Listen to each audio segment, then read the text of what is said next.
Yo, what's up? I'm Gare, and this is episode 3 of All the Mons. We did a lot today, so I hope you're ready. And if you want to catch this live, be sure to check out my Twitch in the description below. Okay, step 1 for today. We need all the modium. If you don't know, this is even better than netherite. It's unbreakable gear, full stop.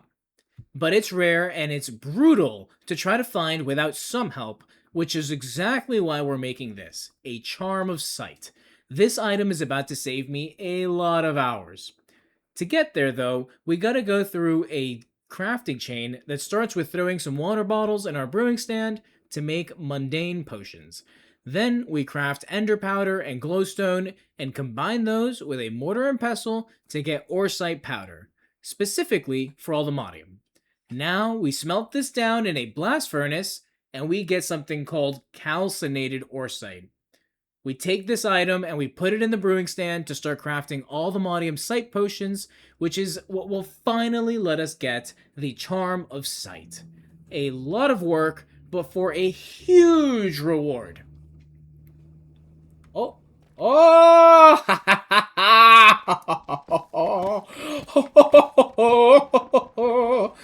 I think you can see how happy I am that the Charm of Sight really hooked it up to get more Aldomadium ingots. Same trick, different charm. This charm is tuned for ancient debris, which means that worrying about netherite will also become a thing of the past. We're doing this after the Aldomadium because I kind of forgot that I needed to upgrade to netherite first. Since all the modium is still rare, even with the help from our charm though, we're going to be using copper ore hammers to double our ore. And yes, it also works on ancient debris too. And boom! Full set, every tool, every armor piece, all upgraded to the unbreakable tier of all the modium. We are basically unkillable now. Only basically. Next up, the warp index. This will let us bring our whole inventory everywhere we go. No more running back and forth across the map. The recipe's a scavenger hunt though. A bunch of pieces to track down, but we can already craft the scry crystal. Second piece, the starbuncle charm. These little guys randomly spawn around the world, and if you toss them a gold nugget, that's it. They run over to it, pick it up, give it a little sniff, and then explode with happiness into a starbuncle token. We've got the Enchanter's Eye coming up next. Just needed some ender pearls and blaze powder in the enchanting apparatus. Since we made a bookworm charm last episode, we're moving on to the final craft, the warp index. Just need to right click on my lectern and life just got a whole lot better. Now that accessing my inventory is easier, let's go somewhere. I'm using an explorer's compass here. This thing lets me track down any structure I want at the cost of some experience. I've got it locked into a Cobblemon structure, the berry house. Now we have found the jackpot for obtaining berries. These berries matter a lot because they can be used to craft specific Cobblemon items, but even more importantly, they can help us spawn specific types of Pokemon depending on the berry's properties. We'll be using these a lot more later on, but for now, it'll be good to start stocking up so we aren't going crazy looking for a missing berry. I think it's time for some honesty here. Our last house was uglier than a hole in the side of a mountain. It's time to start making our permanent base, so I hope you enjoy this short montage of the beginnings of our new base.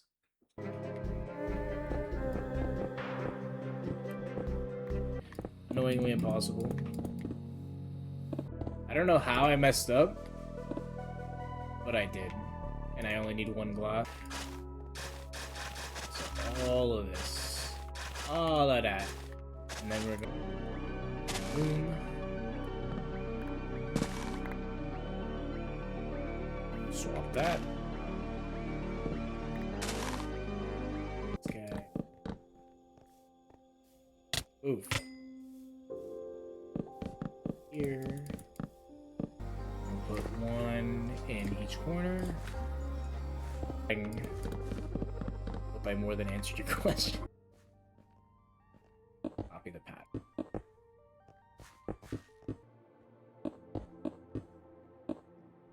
Alrighty, and then pretty much we can just do this.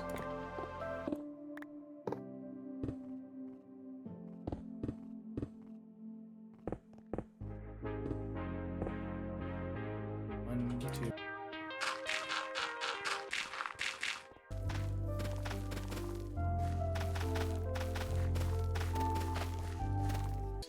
One, two, three. Again. Yep, and then we go up one. Over. Oh, and then boom.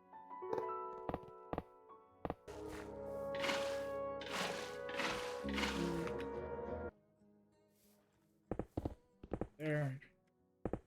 He's there. Kids at once. You're gonna be mad at me if you guys start saying something like that. And there you have it. But remember that this is just the beginning. We're gonna end up using a lot more of the space on top of this area, but we have the early game essentials ready. Plus, a mini Pokemon battle arena. What's the shiny? What's the shiny? Dude. What? What? Dude, a shiny Electabuzz? Bro, Elekid? It didn't even show up in the chat! It didn't even show up in the chat! I can't believe I just heard that!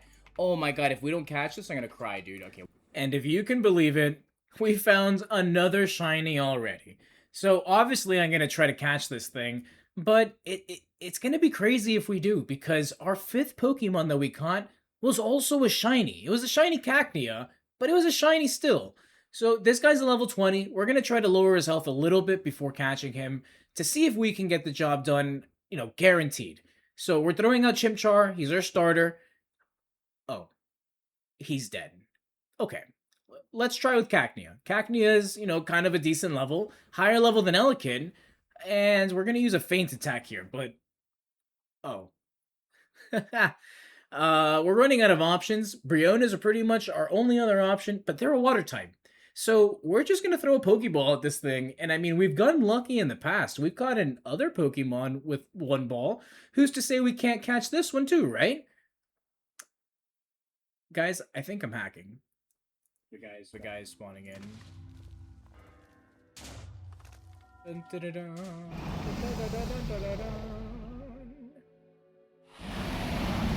It might seem kind of random, but we decided to come and fight the End Dragon already, since we found the portal, like, really early on. We'll be able to farm Ender Pearls a lot faster here anyway, so I figured it would be fun.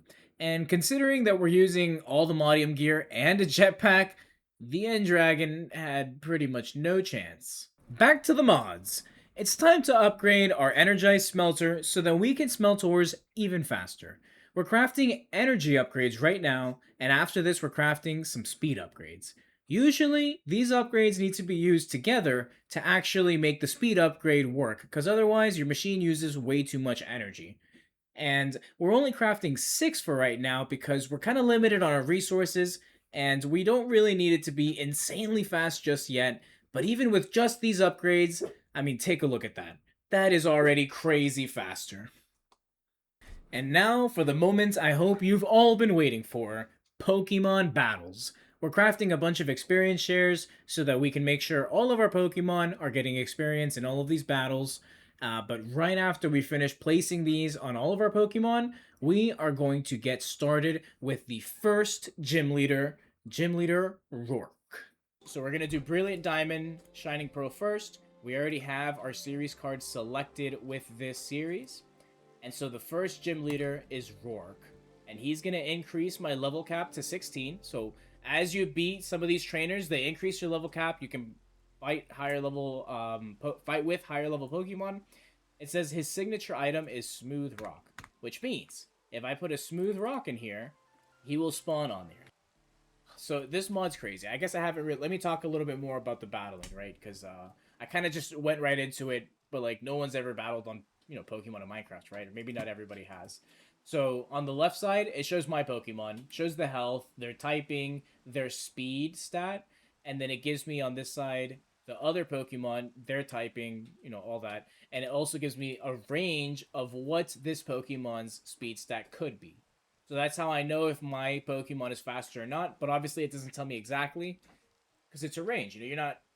It's just trying to help you out. It gives you an idea of what it's supposed to be. When you hover over, it shows you the weaknesses of the Pokemon, and so this one's weak to water, ground, and rock, and this one's weak to electric, ice, psychic, and also rock. And that's pretty cool. So then on the left side, it shows me all of my Pokemon, and then I can change the speed. I have it really fast so that the battles go a little bit faster. On the right side, it shows the 2 Pokemon that they have. It shows question marks here because we haven't seen them throughout this Pokemon yet. And then these icons down here represent things that you can use in battle. So this one, I don't know if you can see it so well, but it's like a DNA strand. This is for Mega Evolutions. This is for, I think, Terra, like using Terra Shards. Or this one's for Terra Shards, and the other one's for Gigantamaxing. But they're things that we'll be more working with later on. Right now, we don't have the items to do these things, but we will, in the future. Pokemon battling is probably my favorite part of this mod pack. It is extremely fun. I love playing Pokemon, but doing it in Minecraft, it just makes it feel like something different. And especially when you get to use all of the starters from the original Pokemon games and they kind of have similar sprites. I mean, it's pretty crazy. So we finished up our first few battles. We're already evolving Chimchar into Monferno, which is a huge milestone. It shows that we're making progress. And it really did take a long time to get to this point. But from here on out, we should be battling a lot more often. And as if my luck wasn't crazy enough already, we got a Larvitar to spawn really close to us, and then a Tepig spawned right next to it. I honestly couldn't believe my eyes. Tepig is another starter Pokemon. So if we catch this guy, we're about to catch our 3rd starter. And we've only caught like 7 Pokemon, including the Larvitar, which, by the way, again, first Pokeball. So obviously, with the luck we've had, we caught Tepig with 1 ball. Yeah, so moving on from my apparent hacking, obviously I don't understand. I feel like every single Pokemon we've caught with our first ball, some of these are supposed to be like ridiculously hard to catch. I mean, I've played this before and I have used hundreds of balls trying to catch starters, so I don't understand how we're getting so lucky, but I'm not going to question it. So we decided to continue moving on with some more Pokemon battles, and if it wasn't clear before, Brilliant Diamond and Shining Pearl is one of the Pokemon games that came out years ago. And this trainer series that we're following, it follows the same trainer series as the Pokemon game, Brilliant Diamond, Shining Pearl. And so, we're battling Pokemon Trainer Cedric. We're going to be battling Pokemon Gym Leader Wake really soon. And so it's pretty cool that, these guys were able to import the like Pokemon games into here. And obviously you're not going to like actual gyms. I mean, here we are literally right next to our house battling some random guy. Yeah, bye-bye, Eradicate. But it's really cool that it's like integrated into the world. There's going to be battles that we do later on where we do go into gyms, but for now we can pretty much just do it wherever we want. And after plenty of battling, we finally got our first shiny evolution. Not our first shiny, but our first shiny evolution. Electabuzz looks extremely ugly, so we're gonna instantly evolve him into Electivire. I mean, not for anything. Electivire is not that much better looking, but he's huge, and this guy is about to sweep every team we fight against. His moveset's kind of crazy. He has a fighting type move, an ice type move, fire, and an electric type move, and they all do physical damage. And this guy is a physical attacker, so he pretty much sweeps almost every round after we play with him. Not for anything, we actually did struggle with some of these trainers, and this guy, I mean, thank goodness we were able to evolve him, because he became the ultimate sweep. It's actually ridiculous how powerful this guy was against almost every trainer we fought afterwards. I think it's because of the variety in his moves, and he's just a fully evolved Pokemon. So we got really lucky too that the second evolution happens at level 30, which was our current level cap. And shout out to Kanojo, she was able to trade Electabuzz back and forth with me, which is how we were able to get Electivire fully evolved. There's a lot more to look forward to in the next episode, so I hope you guys are excited. We found this massive facility of Team Rocket, We evolved more Pokemon, and we did a lot more Pokemon battling, so I hope to see you in the next one. Peace!